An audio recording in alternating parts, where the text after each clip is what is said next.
Let's have some fun with this case.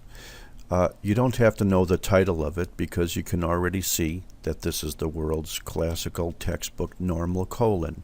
You can see the mucosa here. You could see a Peyer's patch or lymphoid follicle within the mucosa. You could see a loose connective tissue and nice big vessels of the submucosa. You can see the muscular layer. And then you could see that there is perhaps some hyperemia or some nicely dilated vessels out here in the serosa. Let's follow this colon down the road. Here you could see some more normal colon here.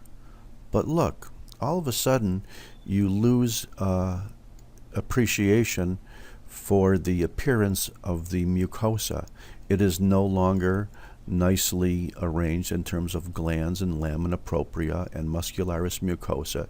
It seems to be basically fuzzy and gone.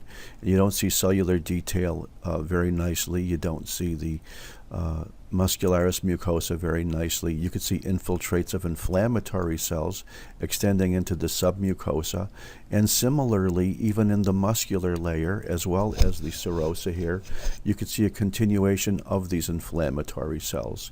But the main histologic feature you see throughout this colon are these large dilated blood vessels in the submucosa, in the muscle layer, as well as in the serosa.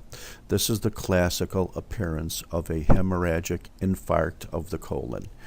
In some organs, like lung classically, infarcts could be very, very hemorrhagic.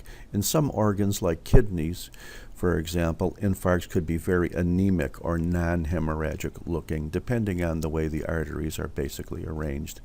In the colon, as you could see, the pattern of infarction would be hemorrhagic. You can understand that from the fact that all the layers of the colon have these large dilated blood vessels. This would be a hemorrhagic infarct.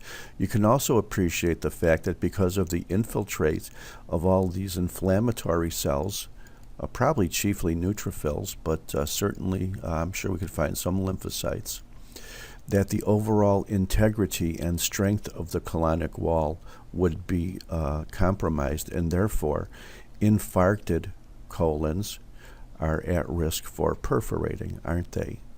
Here is your classic hemorrhagic infarct of the colon compared to a relatively normal colon here. Thank you very much.